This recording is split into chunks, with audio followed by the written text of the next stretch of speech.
I just returned from a trip to the Baltics, Georgia, and Ukraine.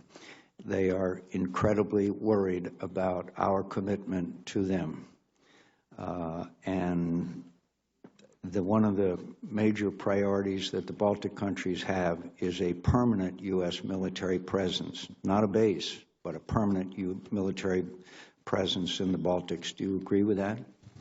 Chairman, once the new national security team is confirmed, I want to sit down with them and come up with a coherent, integrated strategy that uses diplomacy, military. I'm specifically speaking of the Baltics. I do, sir.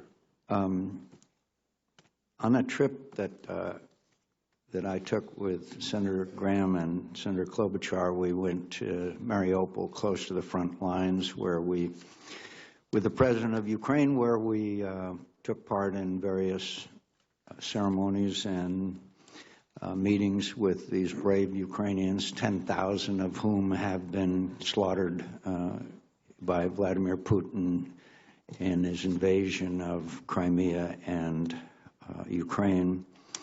And I know you can appreciate the fact that there was a ceremony where the president of Ukraine gave their highest award to the mother of a young man who had just been killed by a Russian sniper a couple of days before. It's always very moving, and it brings home graphically what the Russians have done in Ukraine and Crimea. Crimea of the Budapest Agreement, for which they recognized Crimea as part of Ukraine in return for Ukraine giving up its nuclear inventory. What do you think we ought to do about Russia, General Mattis? Do you think we ought to maybe have sanctions against Russia, or basically sit by as we have for the last couple of years and watch their aggression, by the way, including their precision-guided weapons against hospitals in Aleppo? The list goes on of the atrocities that have been committed by Vladimir Putin, while we again try a reset. I've watched 3 presidents commit themselves to a new relationship with Vladimir Putin. All 3 have been an abysmal failure. Should we ignore the lessons of history in our relationship with Vladimir Putin, and what should we be doing?